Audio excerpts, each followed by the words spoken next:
Livre 1. La République tourmentée.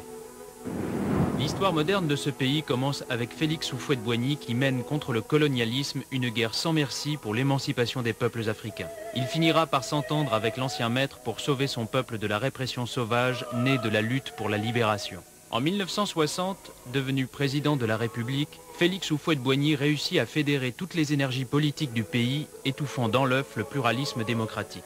Ainsi naît le parti unique PDCI-RDA. Il durera jusqu'à la mort de son fondateur qui s'en est servi pour développer le pays, mais aussi pour asseoir un pouvoir sans partage. Ainsi, dès 1960, quand la région du Saint-Louis prétend à l'autonomie sur la base d'un traité signé sous Louis XIV, Félix Houphouët-Boigny réprime durement cette tentative de sécession et n'hésite pas à contraindre les récalcitrants à l'exil.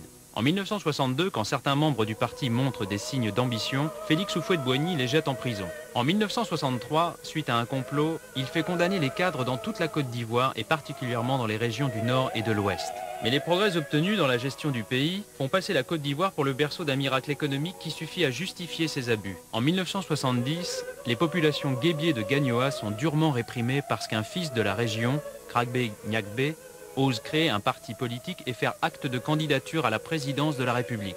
Félix Houphouët-Boigny réussira à se réconcilier avec ses victimes quand il reconnaîtra avoir orchestré les faux complots de 1962 et 1963. En 1990, Félix Houphouët-Boigny nomme Alassane Dramane Ouattara Premier ministre. En 1993, Henri Konan Bédié succède à Houphouët-Boigny. Au nom de la rivalité qui l'oppose à l'ancien Premier ministre Ouattara, dont les origines et la nationalité sont contestées, Henri Konan Bédié s'évertue à écarter des affaires tout ce qui ressemble à un djoula, un musulman ou même un étranger. Cette attitude poussera Alassane Dramane Ouattara à s'allier au leader du FPI, Laurent Gbagbo. Les deux opposants créent alors le Front républicain pour soutenir leur lutte contre le pouvoir en place, chacun ayant son objectif, son programme et ses méthodes.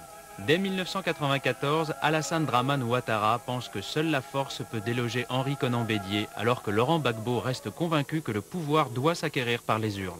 L'ancien Premier ministre Ouattara usera de tous les moyens auprès des médias pour orchestrer une campagne de dénigrement systématique du régime Bédié, ce qui participera à ternir l'image de toute la Côte d'Ivoire.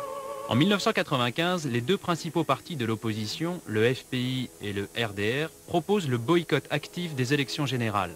Bédié demande alors au général Gay, chef d'état-major des armées, de contenir les marches intempestives des opposants. Celui-ci lui oppose un refus catégorique. Il est alors congédié par Bédié et renvoyé vers un fantomatique ministère du service civique. Plus tard, Gay sera brutalement limogé et accusé d'avoir fomenté un coup de force. Le 24 décembre 1999, Bédié est écarté du pouvoir par une junte militaire constituée d'un groupe de soldats sous l'influence d'Alassane Ouattara et dirigé par Robert Gay. 3 mois avant cette date fatidique, Alassane Dramane Ouattara déclarait « Je frapperai ce régime moribond au bon moment et il tombera ». Ce qui avait été dit a été fait. Dans cette mêlée confuse qui a conduit au coup d'État de 1999, Laurent Gbagbo, dont le jugement sur le temps qui passe se nourrit avec justesse de l'expérience du temps passé, est resté égal à lui-même. C'est ainsi qu'il accède au pouvoir par les urnes les 24 et 25 octobre 2000, comme il en avait arrêté l'idée 20 ans auparavant.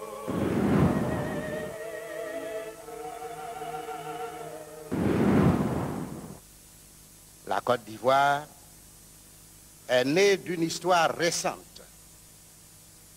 d'un idéal de liberté et d'émancipation de l'homme noir, d'une lutte qui a tissé entre ses habitants des liens affectifs et sociaux par-dessus les origines tribales, ethniques et les appartenances religieuses et régionales.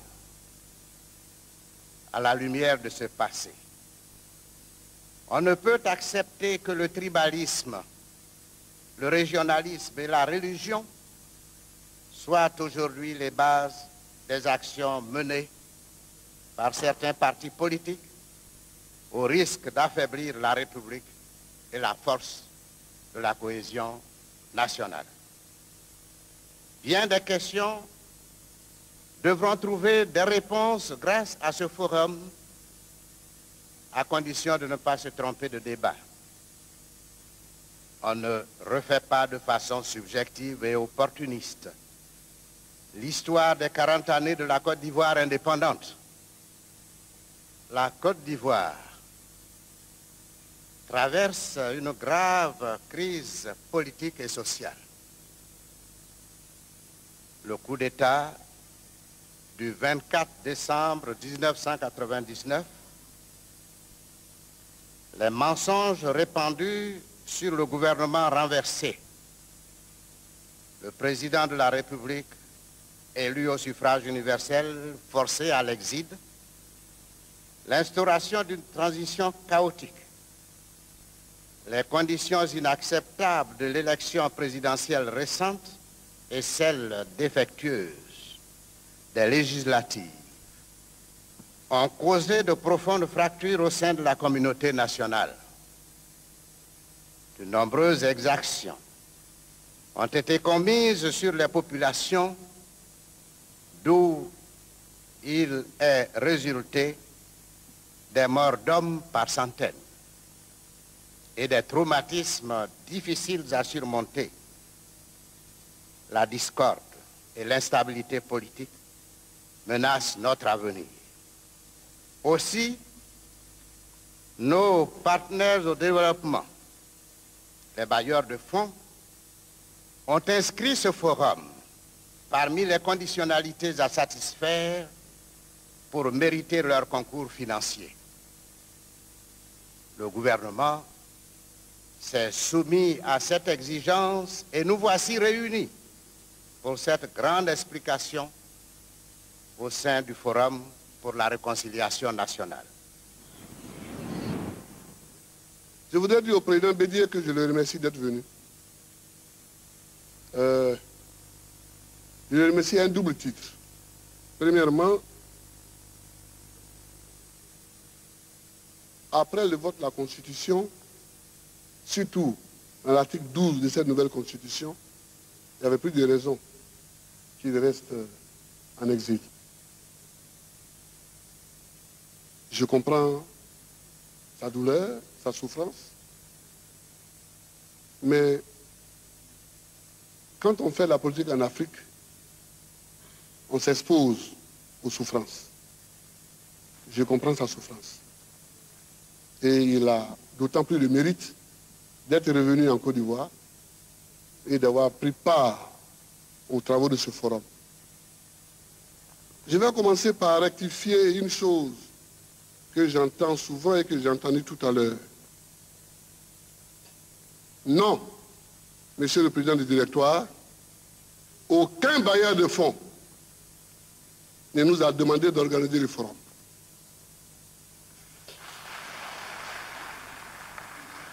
Monsieur le Président du Directoire, il faut que les Africains cessent de croire que chaque idée nouvelle en Afrique vient forcément de l'Europe ou de l'Amérique.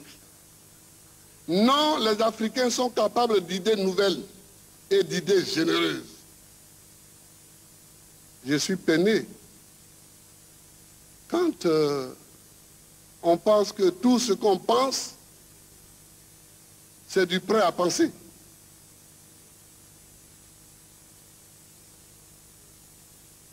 Je vous présente, Monsieur le Président du Directoire, et je vais vous le verser, ce petit fascicule intitulé « Mon ambition pour la Côte d'Ivoire ».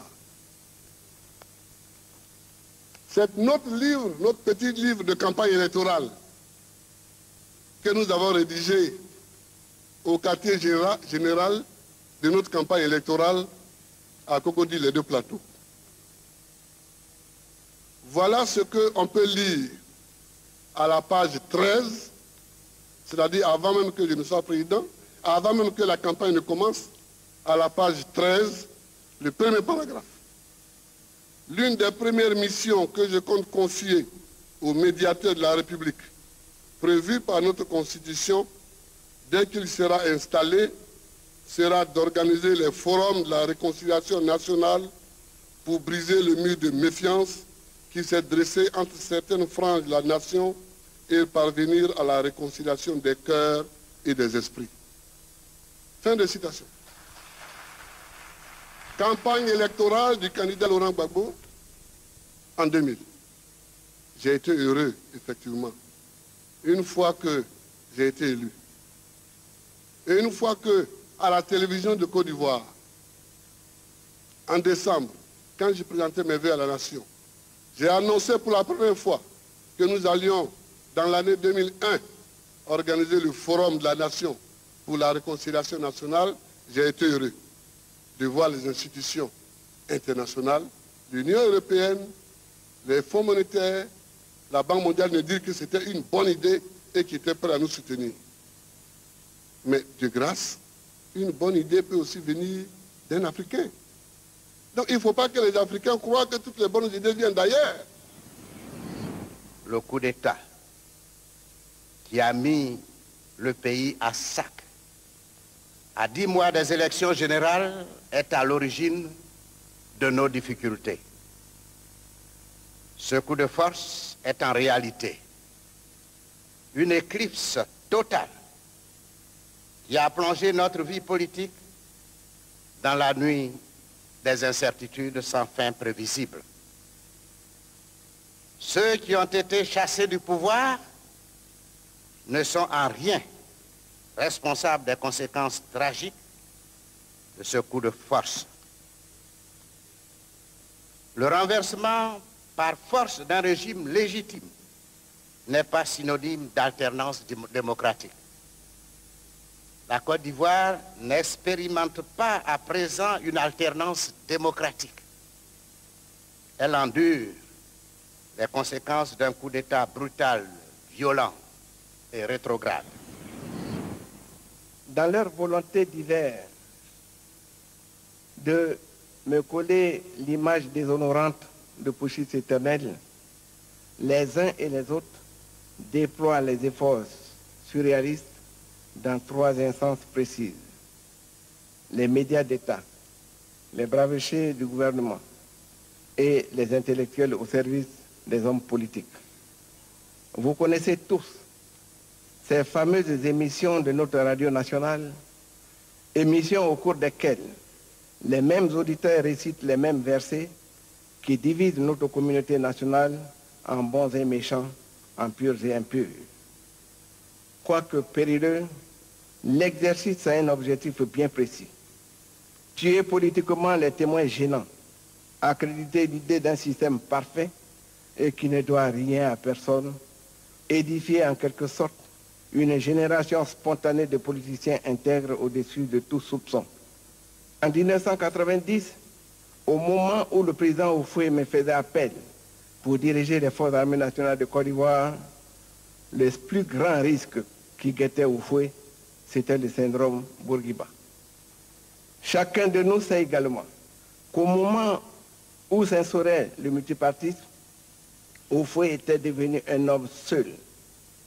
Le comité exécutif du PDCI avait quasiment disparu. Les barons, ou plus exactement ce qui en restait, cherchaient un abri pour se protéger contre un cataclysme que l'on croyait inévitable.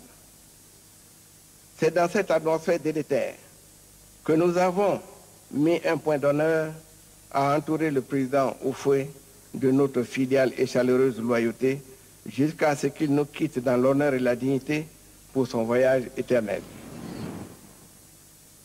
Le coup d'État du 24 décembre 1999, selon ma lecture, est la résultante, est la conséquence du combat des héritiers. En 1990, quand la crise est devenue aiguë, le président Houphouët-Boigny a mis 2 barrages devant lui. Un barrage de 3 colonels. Le colonel Guy Robert, chef d'état-major des armées. Le colonel Tani, commandant supérieur de la gendarmerie. Et le colonel Bombé, ministre de l'Intérieur, chef de l'administration et de la police, qui sera après aidé par le général Palinfo, un an après. Et un barrage de 3 civils, le président Bédier, président de l'Assemblée nationale et héritier putatif, le premier ministre Alassane Ouattara, premier ministre et chef du gouvernement pour conduire les affaires de l'État, et le président Laurent Delan Fologo, secrétaire général du parti, pour diriger les partis. Donc c'est la bataille des chefs, la bataille des héritiers qui a amené le coup d'État du 24 décembre. Je crois que légitimement et sérieusement, il ne faut pas chercher ailleurs. Le coup d'État n'est pas né comme ça. Ce sont les héritiers qui, se battant entre eux, nous ont amenés là. Pour nous autres qui n'étions pas les héritiers, il était devenu étouffant, difficile de faire la politique. Parce que si on vous voit demain avec Alassane, on dit voilà, il a pris fait cause pour Alassane contre Bédier.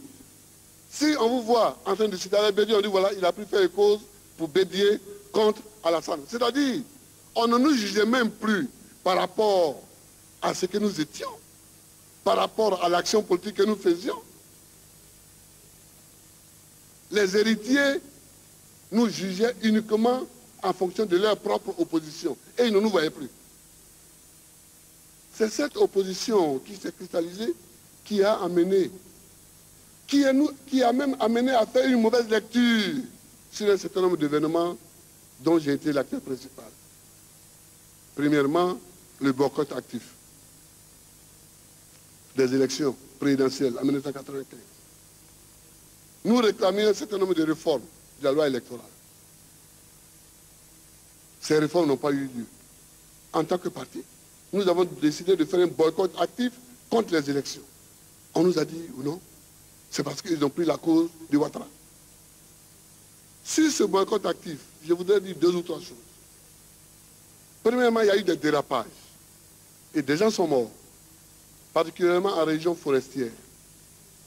Parce que quand on a lancé ce mot d'ordre, on avait sous-estimé qu'il y avait déjà des problèmes latents dans les régions. En région forestière, il y avait déjà une opposition entre les autochtones et ceux qui sont venus du centre et du nord depuis la confection du barrage de Kossou. Il y a eu des morts. Je voudrais, pour n'avoir pas vu venir ce dérapage, présenter des excuses. Mes excuses personnelles à tous les Ivoiriens, à tous ceux qui ont perdu quelqu'un. Baoulé des forêts de l'Ouest, Baoulé du centre, qui ont perdu quelqu'un ou qui ont eu peur, je demande pardon. Mais aussi à tous les autres, non baoulés, contre qui les baoulés se sont armés pour se battre. Je demande pardon. Pour notre part, nous reconnaissons que le coup d'État s'est produit au cours de notre mandat.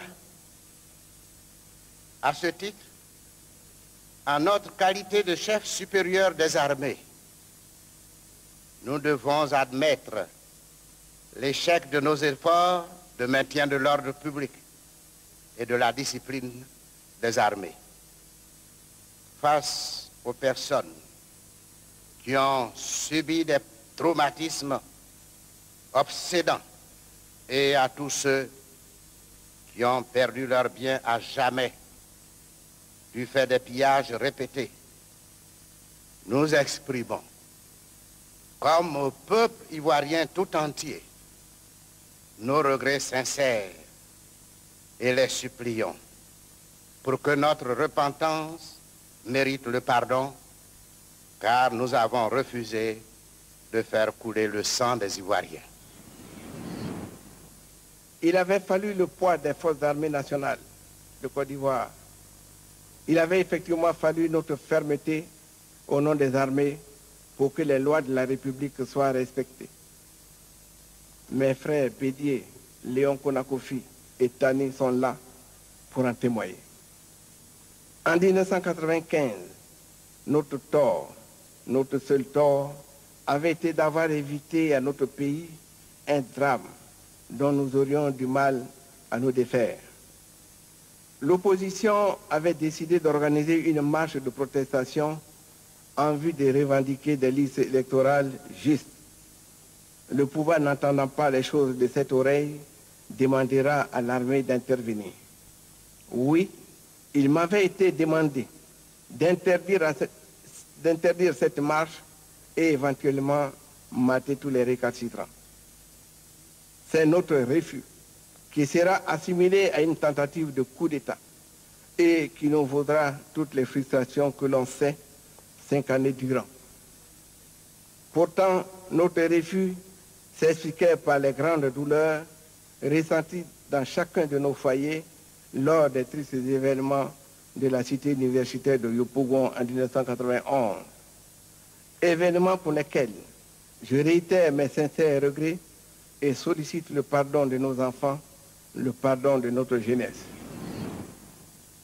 De tous les alibis avancés pour faire admettre à l'opinion le renversement de nos institutions républicaines, que ce soit, dit-on, l'ivoirité, la mauvaise gouvernance, le prétendu spectre d'affrontement entre Ivoiriens, le blocage de la société, aucune ne résiste à l'analyse objective. Bien au contraire, les événements ont démontré que ce coup de force obscurantiste a aggravé ces problèmes qui n'étaient pas sans remède pour le régime renversé, qui au demeurant s'appliquait à assainir et à sécuriser les horizons de la vie nationale. Les événements du 24 décembre n'étaient pas un coup d'État savamment et longuement élaboré, planifié et exécuté par des hommes réunis dans une complicité d'esprit et de cœur. C'était plutôt un coup de force, organisé par des jeunes gens excédés par leur situation sociale difficile, au sein d'une armée qui était elle-même soutenue par une population laminée par la pauvreté.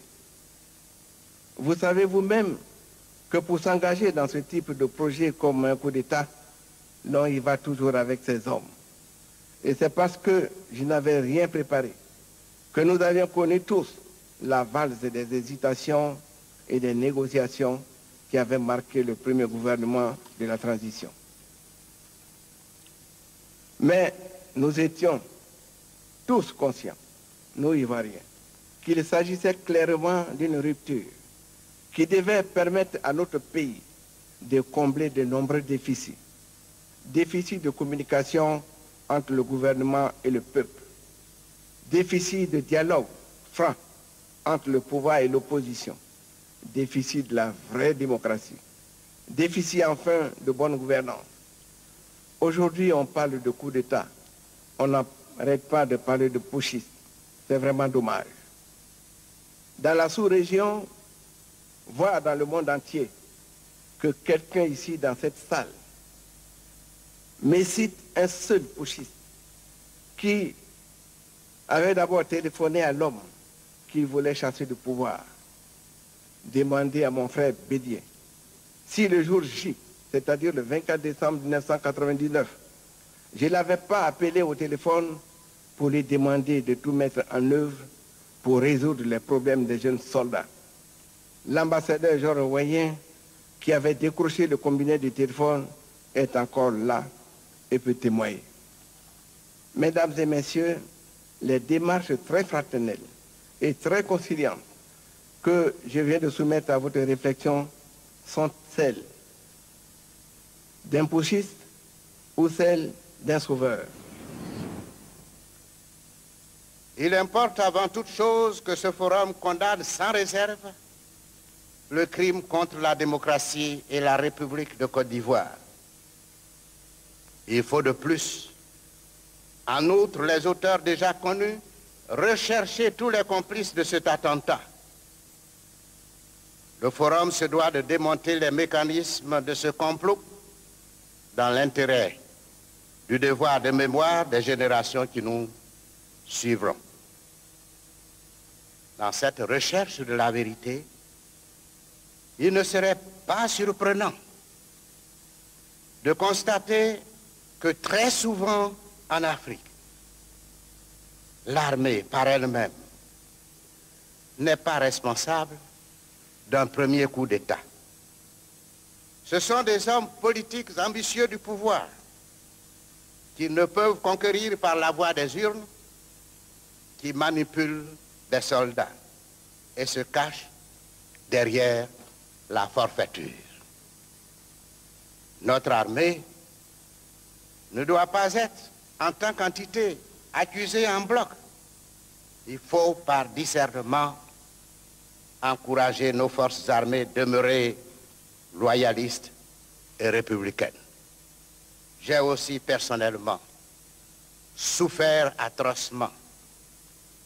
J'ai souffert des humiliations, des frustrations, des pillages et du vol de biens de famille à Daoukro.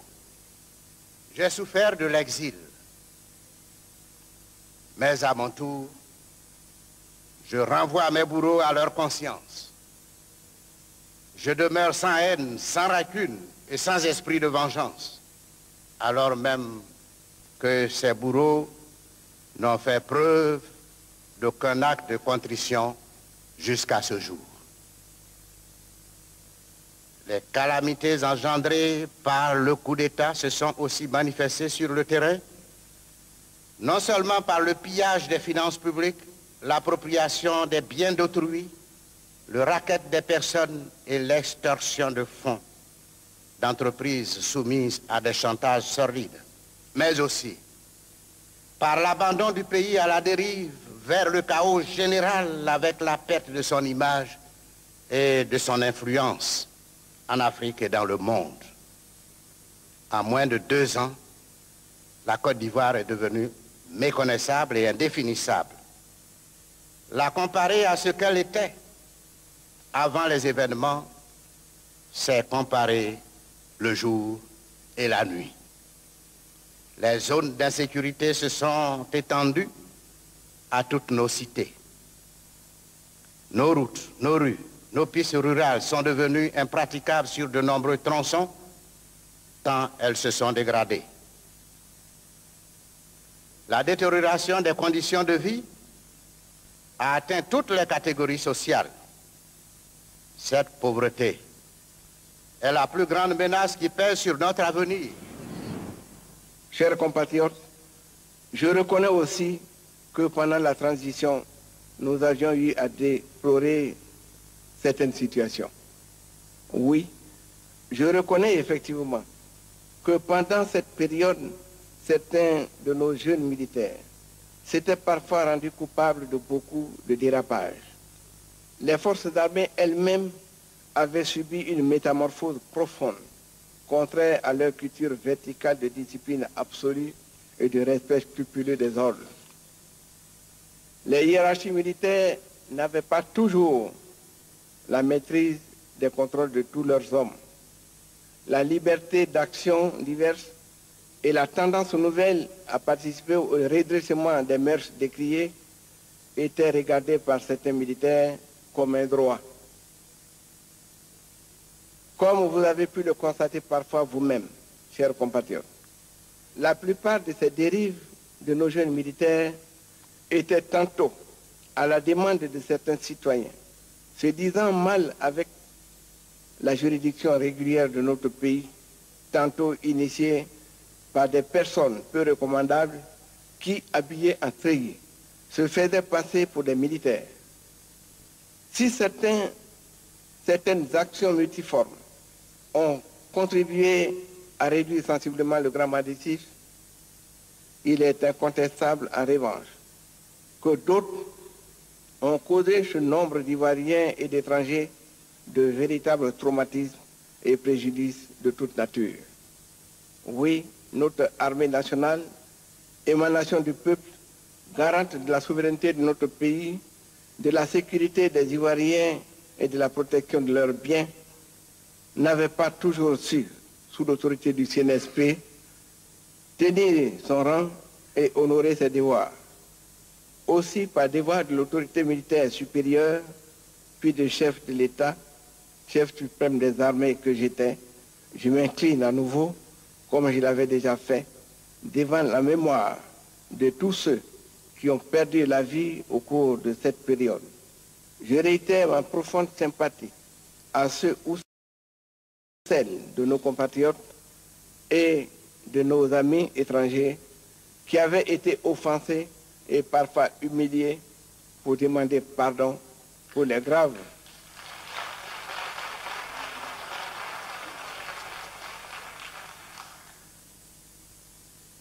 pour les graves manquements au devoir et à la discipline. Acceptons cependant de considérer ces lourds et difficiles sacrifices comme étant notre contribution à la réalisation d'une nouvelle nation égalitaire, juste et démocratique. Les événements de 24, 25, 26 octobre 2000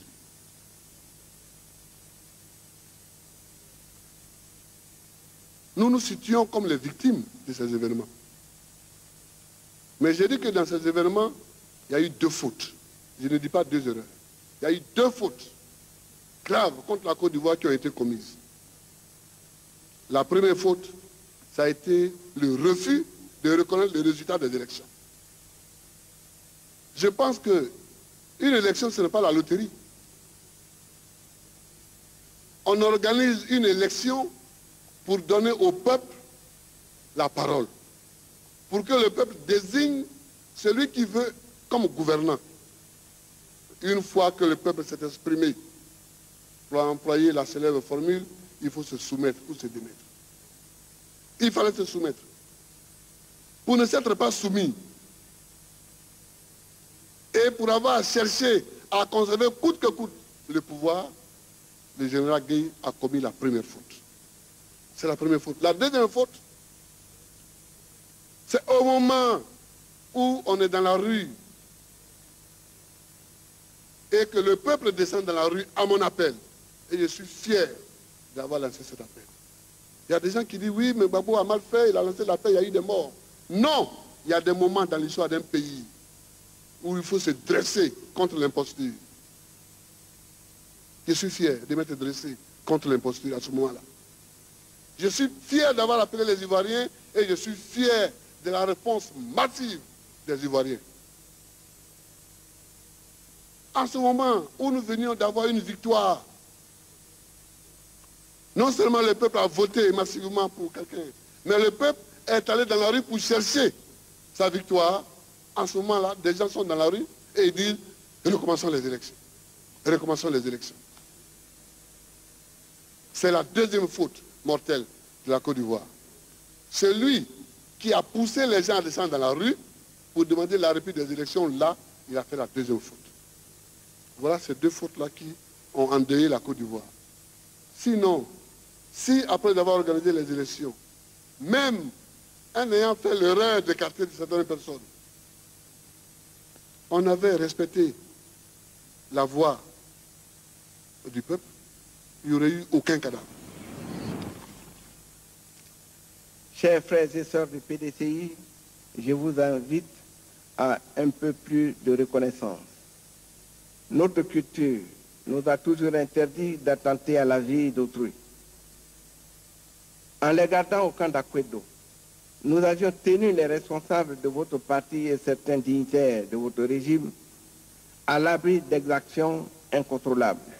Mieux, nous avons autorisé tous les partis politiques à poursuivre leur activité et à coopérer avec la société civile pour doter notre pays de nouveaux textes fondateurs, la Constitution et le Code électoral notamment. Je voudrais maintenant tourner la page pour ouvrir celle des tueries pendant cette dernière semaine d'octobre 2000. Celle des tueries ayant abouti au charnier de Yopougon, auquel je ne suis mêlé ni de près ni de loin. En effet, toute la Côte d'Ivoire le sait. Le président Gbagbo l'a lui-même reconnu. Pendant que j'étais assis à Ouessessou, de nombreuses organisations internationales, parmi lesquelles l'Organisation des Nations Unies, ont conduit des enquêtes dont les résultats sont disponibles. Nous en sommes d'ailleurs en pied-à-terre. Tout ce que je peux dire à ce sujet, afin de mettre un terme à la polémique et aux accusations gratuites, et de situer définitivement les responsabilités, c'est de demander la publication des conclusions de ces investigations. Pour ma part, je suis serein et en paix avec ma conscience.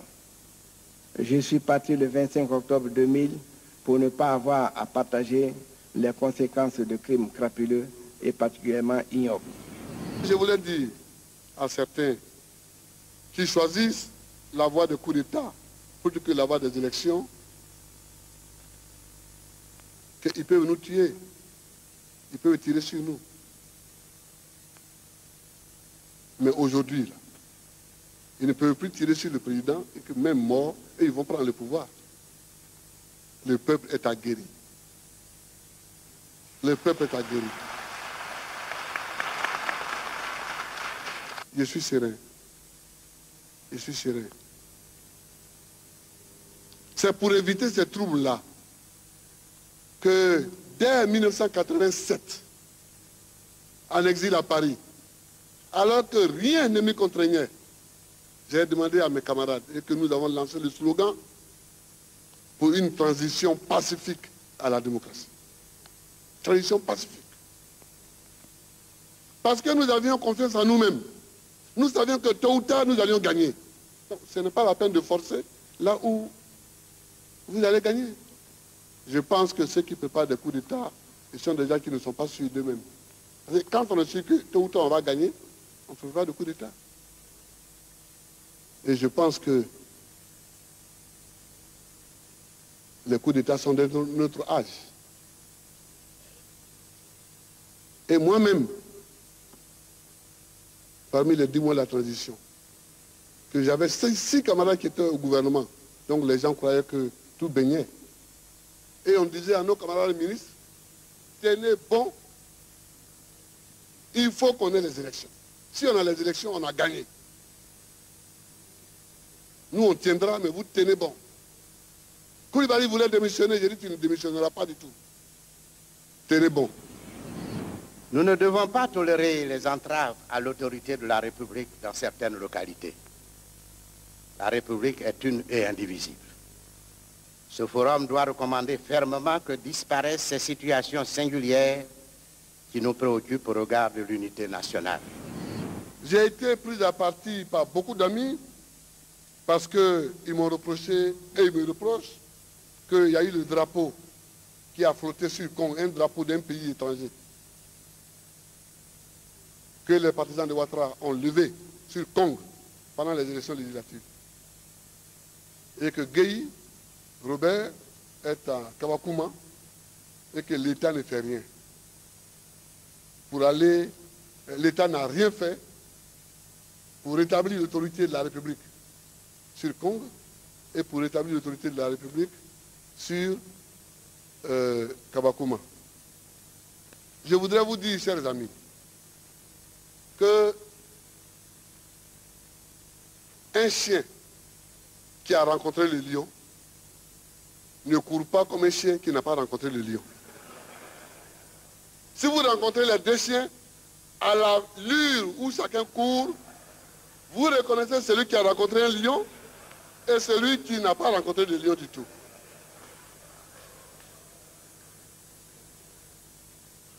Notre pays a rencontré déjà les lions. Quand il y a eu les problèmes dans le Saint-Louis, je suis sûr, maintenant que je suis à la place où je suis, que vous n'a pas dit aux gens, allez tuer les agneaux. Je suis sûr que dans le Guébier, Oufoué n'a pas dit allez tuer les gens. Mais quand vous donnez l'ordre à l'armée, à la gendarmerie, à la police, d'aller rétablir la paix républicaine, vous ne pouvez pas être garant de la manière dont cet ordre-là est exécuté.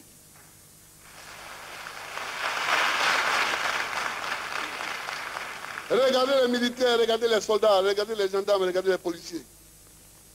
Au-dedans de ces uniformes, ce sont des êtres humains. Dans l'uniforme, ce sont des êtres humains. Et j'ai la chance d'être des Gagnois. Et d'avoir appris beaucoup. D'être des Gagnois. Après le drame, j'ai été arrêté et mis dans l'armée.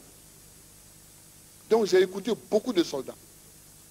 J'ai appris de la part des soldats, quand j'étais à Séguéla, puis quand j'étais à Lefa, que beaucoup de soldats avaient peur de rentrer même dans la brousse Guébier.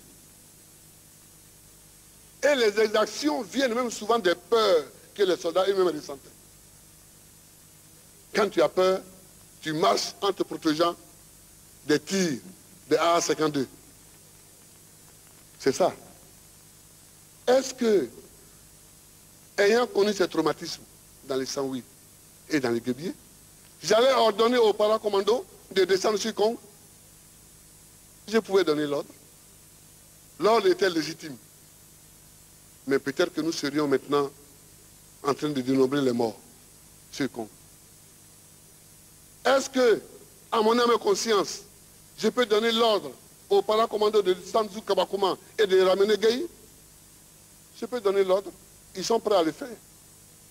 Mais nous allons être en train de déplorer des morts inutiles. L'histoire de Kong s'est achevée comme elle devait s'achever. Dans le retour tranquille et sans gloire dans la République. Et l'histoire de Kabakouma se terminera de la même façon. Mieux vaut discuter quand on peut discuter. Il ne faut pas qu'au nom de la souveraineté de l'État, on fasse des morts inutiles. Chers Ivoiriens, tant que je suis là, aucun centimètre carré de la République de Côte d'Ivoire ne sera retranché à la mère patrie. Aucun centimètre carré de la Côte d'Ivoire. Mais on n'a pas besoin, pour démontrer cela, de faire des morts inutiles. On n'a pas besoin. Nous avons laissé comme ça. On a discuté. Ils sont revenus. Il y a de nouveau un sous-préfet. Les écoles sont ouvertes. Les dispensaires sont ouverts. Tout fonctionne. Mieux vaut une telle solution qu'une solution brutale qui ne règle pas toujours les problèmes et qui laisse des souvenirs amers.